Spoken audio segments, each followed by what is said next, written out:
আসসালামু আলাইকুম। আশা করি সবাই ভালো আছো। তো আজকে আমরা ক্লাস 11-এ রাষ্ট্রবিজ্ঞান পড়াবো। প্রথম অধ্যায় চলছিল, আমরা প্রথম অধ্যায় থেকে অলরেডি একটা ভিডিও দিয়ে দিয়েছি।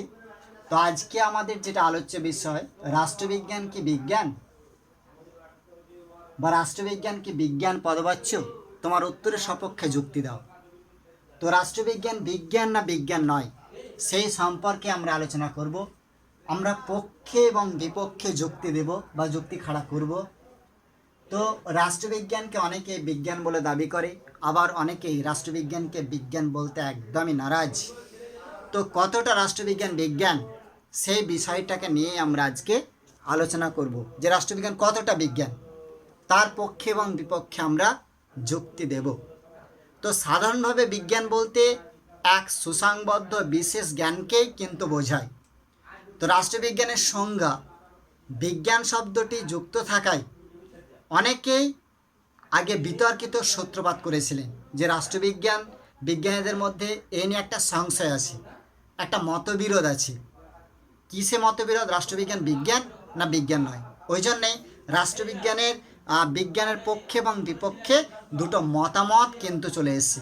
তো আমরা প্রথমেই পক্ষে যুক্তি দেব। কি পক্ষে যুক্তি দেব? পক্ষে যুক্তিটা আগে দেই, রাষ্ট্রবিজ্ঞান বিজ্ঞান না বিজ্ঞান নয়।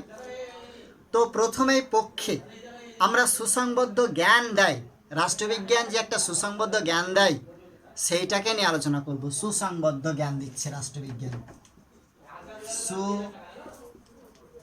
সুসংবদ্ধ জ্ঞান। বিজ্ঞান যেমন একটা সুসংবদ্ধ জ্ঞান দেয়, কিন্তু রাষ্ট্রবিজ্ঞান সেই সুসংবদ্ধ জ্ঞানটা দেয় না দেয় না, সেই বিষয় নিয়ে আমরা আলোচনা করব।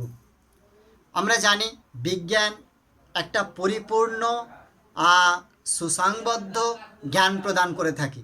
তো রাষ্ট্রবিজ্ঞান কি সেইটা করে থাকে, অর্থাৎ সুসংবদ্ধ জ্ঞান দান করে কি, সেইটাই আমরা দেখব। যে কোনো সুসংবদ্ধ জ্ঞানকেই বিজ্ঞান আখ্যা দেওয়াই হচ্ছে রাষ্ট্রবিজ্ঞান বা রাষ্ট্রবিজ্ঞানে থাকে। তাহলে এই দিক দিয়ে রাষ্ট্রবিজ্ঞান একটি বিজ্ঞান। রাষ্ট্রবিজ্ঞানের পর্যবেক্ষণ, পরীক্ষণ, শ্রেণী বিভক্তিকরণ, কার্যকারণ সম্পর্ক নির্ণয়ের মধ্য দিয়ে নাগরিকদের আচার আচরণ, ভালো মন্দ, রাষ্ট্র উৎপত্তি প্রকৃতি সম্পর্কে একটা সুসংবদ্ধ জ্ঞান কিন্তু দিয়ে থাকি। তো চারিদিক দিয়েই সেই বিজ্ঞানের মতোই রাষ্ট্রবিজ্ঞান একটা জ্ঞান দিয়ে থাকছে। বিজ্ঞানে যেমন পরীক্ষা নিরীক্ষার ব্যবস্থা আছে, রাষ্ট্রবিজ্ঞানে সেই পরীক্ষা নিরীক্ষা করে নাগরিকদের আচার আচরণ, ভালো মন্দ, রাষ্ট্রের উৎপত্তি প্রকৃতি সম্পর্কে একটা স্বচ্ছ ধারণা দিয়ে থাকে। তাহলে অবশ্যই এদিক দিয়ে রাষ্ট্রবিজ্ঞান সুসংবদ্ধ জ্ঞান দান করে। তাহলে রাষ্ট্রবিজ্ঞান বিজ্ঞান, তাহলে অবশ্যই বিজ্ঞান। সাধারণ সূত্র প্রতিষ্ঠা, 2 নম্বর, সাধারণ সূত্র প্রতিষ্ঠা। সাধারণ সূত্র প্রতিষ্ঠা, আমরা জানি বিজ্ঞান সূত্র প্রতিষ্ঠা করে। তোমরা সবাই জানো যে নিউটনের 3টে গতিসূত্র আছে, তার মধ্যে শেষেরটা সবের মনে আছে, প্রত্যেক ক্রিয়ার একটা সমান বিপরীত প্রতিক্রিয়া আছে। তো এই যে একটা সূত্র প্রতিষ্ঠাতা হয়েছে, ঠিক সেই রকম সূত্র রাষ্ট্রবিজ্ঞান কি দিয়ে থাকে, সেটাকে নিয়ে আলোচনা করব। বিজ্ঞানের মতোই রাষ্ট্রবিজ্ঞানও জ্ঞান দান করে, একটা সাধারণ সূত্র প্রতিষ্ঠাতা করে থাকে।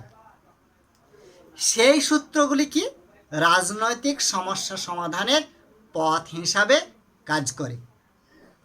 যেমন আমি প্রথমেই বললাম যে প্রত্যেক ক্রিয়ার একটা সমান বিপরীত প্রতিক্রিয়া আছে, এটা নিউটনের 3য় গতিসূত্র। তাহলে এইটা যেমন একটা সূত্র, তেমনি রাষ্ট্রবিজ্ঞানের একটা সাধারণ সূত্র কি, গরিবি হটাও আপকি বাদ মোদি সরকার।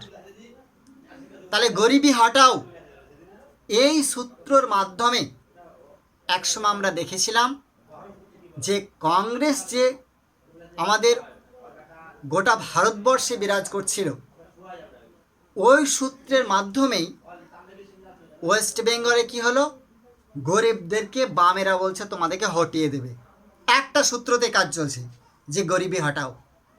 তাহলে ওই সূত্রের মাধ্যমে দেখা গেল সে সরকার পরিবর্তন হলো।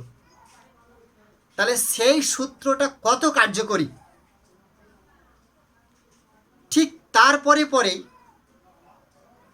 আবার কি হয়েছিল, বিজেপিরা আপকি বাদ মোদী সরকার, ব্যাপক হারে ভোট পেয়ে বিজেপি সরকার এলো ওই একটা সূত্র ধরেই। তাহলে বিজ্ঞান যেমন সূত্র প্রতিষ্ঠাতা করে, রাষ্ট্রবিজ্ঞানও একইভাবে সূত্র প্রতিষ্ঠাতা করে চলছে। তাহলে এই দিক দিয়ে রাষ্ট্রবিজ্ঞানও বিজ্ঞান। আর কি,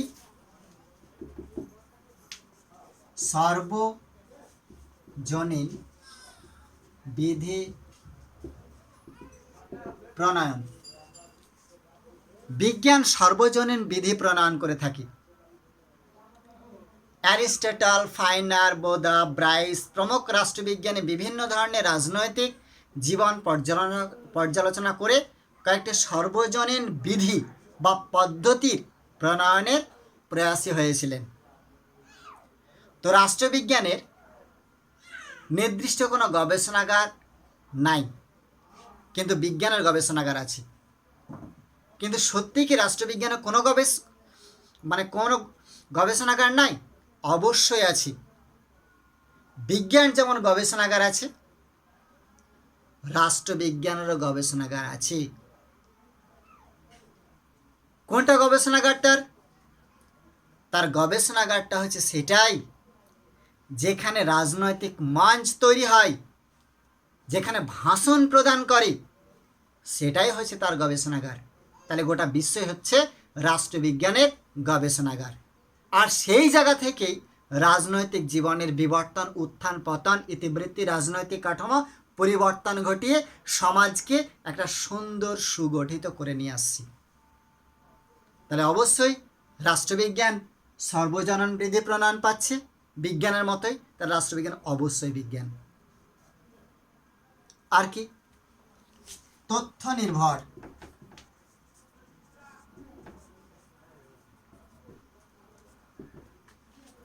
বিজ্ঞানে অনেক তথ্য দিয়ে থাকি, তার উপরেই কিন্তু পৃথিবী প্রগতিশীলভাবে তার কার্যকলাপ সভ্যর দিকে এগিয়ে চলছে।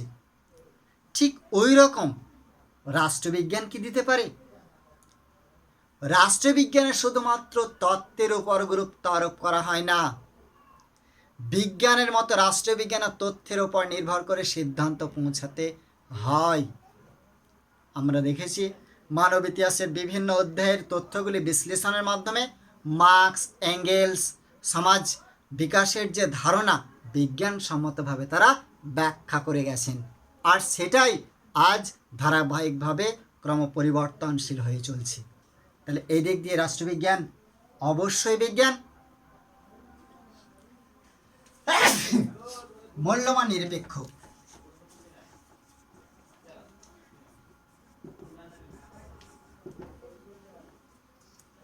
বিজ্ঞানে মূল্যায়ন করা হয়, রাষ্ট্রবিজ্ঞানে সেই মূল্যায়ন কি করা হয়? একটা হয়তোবা আমরা আগে কর্মশিক্ষা, শারীরিক শিক্ষা আমাদের হয়তোবা আলোচ্য বিষয় ছিল এক সময়, তো সেখানে আমরা সাবান তৈরি করেছি, ফিনাইল তৈরি করেছি। তো যাই হোক, ওটা করার পরে একটা মূল্যায়ন করতে হয়, তার কি খরচ হয়েছিল, কত কি খরচ হয়েছিল, সেটা কততে বিক্রি করলে লাভ দাঁড়াবে, লাভের অঙ্ক কত আসবে। ঠিক এইভাবে একটা মূল্যায়ন করা হয় বিজ্ঞানে। কিন্তু রাষ্ট্রবিজ্ঞানে সেই মূল্যায়ন কি কার্যকরী? সে মূল্যায়ন কি করা হয়? অবশ্যই করা হয়। আধুনিককালে আচরণবাদী রাষ্ট্রবিজ্ঞানীরা গণিত এবং পরিসংখ্যানের মাধ্যমে প্রয়োজনীয় তথ্যাদি সংগ্রহ, বিশ্লেষণ করে রাষ্ট্রবিজ্ঞানের মূল্যবান নিরপেক্ষ আলোচনা করে গড়ে তুলেছিলেন। এইভাবেই রাষ্ট্রবিজ্ঞান বিজ্ঞানসম্মতভাবে আজ পরিপূর্ণভাবে সেজে উঠেছে। তাহলে রাষ্ট্রবিজ্ঞানকে মূল্যায়ন করা হয়। তার কারণ রাস্তাঘাট, বাড়ি ঘর দেওয়ার এরকম ছিল না আগে। এখন কতটা উন্নতি হয়েছে, এখন গ্রামে গঞ্জে গেলেও শহর মনে হয়। তাহলে এটা পরিবর্তন এসেছে। তাহলে সমাজের মূল্যায়ন করা হচ্ছে। তাহলে রাষ্ট্রবিজ্ঞান অবশ্যই মূল্যায়ন। তাহলে আমরা দেখলাম পক্ষে যুক্তি কি, সুসংবদ্ধ জ্ঞান দান করছে, সাধারণ সূত্র প্রতিষ্ঠাতা করছে, সর্বজন বৃদ্ধি প্রণয়ন হচ্ছে, তথ্য নির্ভর হচ্ছে, মূল্যায়ন করা হচ্ছে। তাহলে এই গুণগুলো কিন্তু বিজ্ঞানেরও আছে, রাষ্ট্রবিজ্ঞানের আছে, সেই হেতু রাষ্ট্রবিজ্ঞানকে বিজ্ঞান বলবো। তাহলে রাষ্ট্রবিজ্ঞান অবশ্যই বিজ্ঞান। এবার আমরা বিপক্ষে যুক্তি দেই। তাহলে এতক্ষণ আমরা পক্ষে যুক্তি দিলাম, এবার বিপক্ষে যুক্তি প্রদান করব। রাষ্ট্রবিজ্ঞান বিজ্ঞান নয় অনেকেই মনে করে, তো কতটা নয় সেটাই দেখব। বিপক্ষে যুক্তি দেই। কি সেই বিপক্ষে যুক্তি? তো রাষ্ট্রবিজ্ঞানের অনেকে বিজ্ঞান বলতে নারাজ। কেন নারাজ? তার কারণ বিজ্ঞানের মতো সুসংবদ্ধ জ্ঞানদান করে না রাষ্ট্রবিজ্ঞান, অনেকে বলে। তাহলে অনিশ্চিত প্রকৃতি বিশিষ্ট,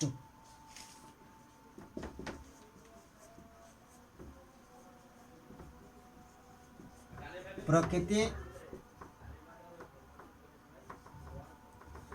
বিশিষ্ট। অনেকে মনে করেন রাষ্ট্রবিজ্ঞান যেসব বিষয় নিয়ে আলোচনা করে তার প্রকৃতি অনিশ্চিত, জটিল ও পরিবর্তনশীল। পদার্থবিদ্যা, রসায়নবিদ্যার মতো এখানে নিখুঁত পর্যবেক্ষণ, বিশ্লেষণ, তত্ত্ব সংগঠন করা সম্ভব নয়। তার কারণ সব সময় সেটা পরিবর্তন হয়ে থাকে।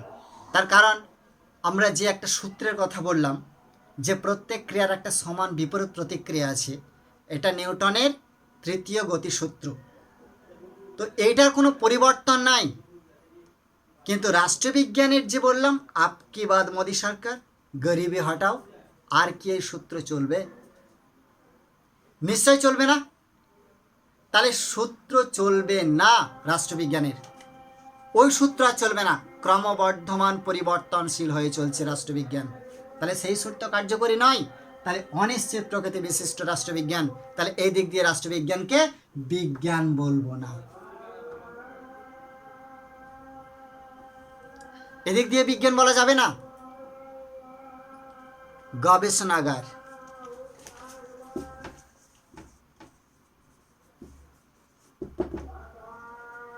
আমরা একটু আগে আলোচনা করলাম পক্ষের সময় যে রাষ্ট্রবিজ্ঞানের বিজ্ঞানের একটা গবেষণাগার নির্দিষ্ট থাকে। রাষ্ট্রবিজ্ঞান আমরা গবেষণাগার দেখেছি, আমরা বলেছি, কিন্তু সেই গবেষণাগার তার পরীক্ষা হচ্ছে অযোগ্য। রাষ্ট্রবিজ্ঞানে আলোচিত বিষয়গুলি কোন নির্দিষ্ট গবেষণাগারে পরীক্ষা করা যায় না, কিন্তু বিজ্ঞানের সব সময় পরীক্ষা করে একটা নির্দিষ্ট ফিক্সড একটা মূল্যায়ন করা হয়। আর প্রকৃতপক্ষে সমগ্র মানব সমাজ হলো রাষ্ট্রবিজ্ঞানের গবেষণাগার। তাই আমরা দেখেছি রাজনৈতিক দলের সব সময় পরিবর্তনশীল হয়ে চলছে। তাহলে তার গবেষণাগার কি ঠিক থাকবে? নিশ্চয় থাকবে না। ইচ্ছা অনুযায়ী পরিবর্তন আনছি, তাহলে কৃত্রিমভাবে সব কিছু চলছে। তাহলে এই দিক দিয়ে তারা গবেষণাগার রাষ্ট্রবিজ্ঞানের যে নির্দিষ্ট একটা সিদ্ধান্ত মানে পৌঁছায় বিজ্ঞানে, রাষ্ট্রবিজ্ঞানে সেই নির্দিষ্ট একটা সিদ্ধান্তে পৌঁছাতে পারবে না। তাহলে এই দিক দিয়ে রাষ্ট্রবিজ্ঞান বিজ্ঞান নয়। তথ্য অপেক্ষা তথ্যে প্রাধান্য দেয়।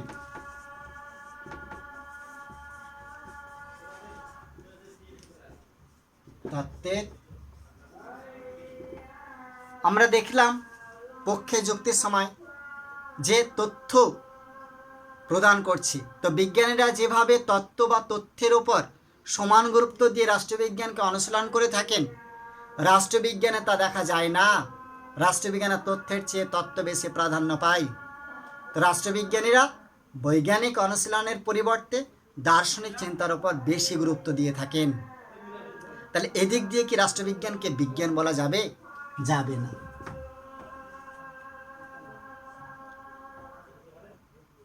আর কি?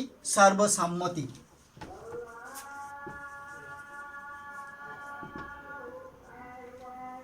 আমরা বিজ্ঞানে দেখেছি সর্বসম্মতি পাই।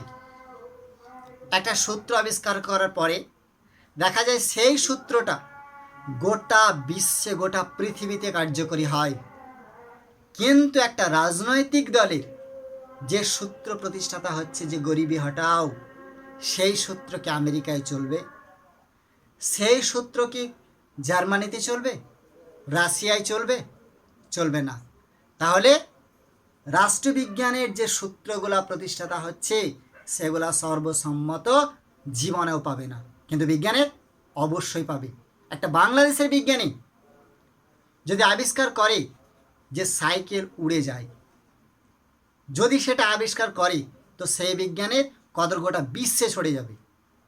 আর কোনো রাজনৈতিক নেতার বক্তব্য কোনোদিন বিশ্বে ছড়াবে না। তাহলে এই দিক দিয়ে রাষ্ট্রবিজ্ঞান সর্বসম্মতি পাবে না। তাই রাষ্ট্রবিজ্ঞান এদিক দিয়ে বিজ্ঞান নয়। আর কি? মূল্যমান নিরপেক্ষ নয়। আমরা দেখলাম বিজ্ঞানকে মূল্যায়ন করা হয়, রাষ্ট্রবিজ্ঞানকে সে মূল্যায়ন করা হয়। রাষ্ট্রবিজ্ঞানের আলোচনাকে কখনোই ভৌতবিজ্ঞানের মতো সম্পূর্ণভাবে মূল্যবান নিরপেক্ষ করে গড়ে তোলা সম্ভব নয় বা যাবে না। রাষ্ট্রবিজ্ঞানের গবেষণা তার রাজনৈতিক মূল্যবোধ, ব্যক্তিগত বিশ্বাসের দ্বারা প্রভাবিত হয়, কিন্তু বিজ্ঞান বিশ্বাসের দ্বারা প্রভাবিত হয় না, যথাযথ প্রমাণ নিয়ে কাজ করে। তাহলে এই দিক দিয়ে রাষ্ট্রবিজ্ঞান মূল্যায়ন পাবে না। রাষ্ট্রবিজ্ঞান নয়।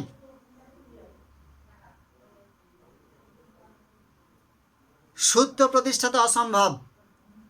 আমরা দেখলাম যে বিজ্ঞানের সূত্র প্রতিষ্ঠাতা হচ্ছিল,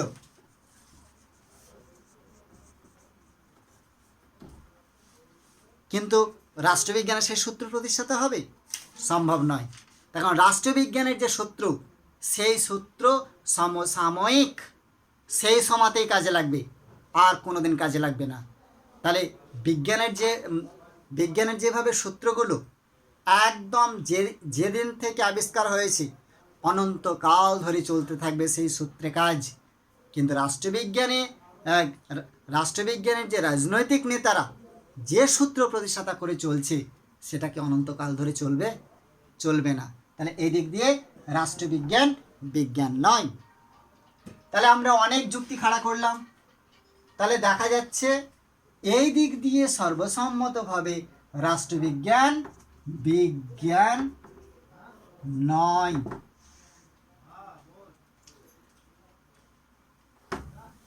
তাহলে আসলে রাষ্ট্রবিজ্ঞান কি? তাহলে রাষ্ট্রবিজ্ঞান একটা সর্বসম্মত যদি সংজ্ঞায় আবদ্ধ করা হয়, তাহলে এইটুকুই বলা যাবে, আজ হাজার হাজার বছর ধরে যে পরিবর্তনটা এসেছে, সেই পরিবর্তনকে কিন্তু আমরা অস্বীকার করতে পারবো না। আমরা দেখেছি এক সময় সম্রাট ছিল, সুলতান ছিল, সেই তারা রাজনৈতিকভাবে গোটা বিশ্বকে চালিয়েছে। আজকে জনমত গঠন করে গণতন্ত্র চলছে। তাহলে এই যে দীর্ঘ বিবর্তনের মধ্যে দিয়ে একটা সুসংবদ্ধ একদম সুন্দর একটা পৃথিবী গড়ে তুলেছে, সভ্য একটা পৃথিবী প্রতিষ্ঠিত হয়েছে, এগুলা কিন্তু রাষ্ট্রবিজ্ঞানের একটা বড় ফল। তাহলে এই দিক দিয়ে কখনোই আমরা অস্বীকার করতে পারবো না যে রাষ্ট্রবিজ্ঞান মোটের উপর বিজ্ঞান নয়। তাহলে রাষ্ট্রবিজ্ঞান একদিক দিয়ে বিজ্ঞান। তাহলে এইটা খুবই ভেরি ভেরি ইম্পর্টেন্ট। রাষ্ট্রবিজ্ঞানকে বিজ্ঞান পদবাচ্য, বিজ্ঞান না বিজ্ঞান নয়, পক্ষে এবং বিপক্ষে যুক্তি দাও।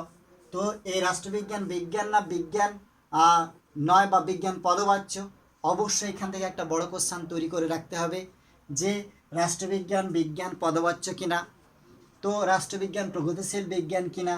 তো এই জায়গা থেকে একটা কিন্তু বড় কোশ্চেন তৈরি করে রাখতে হবে সামনে পরীক্ষার জন্য। তো আজ এই পর্যন্তই। Thank you.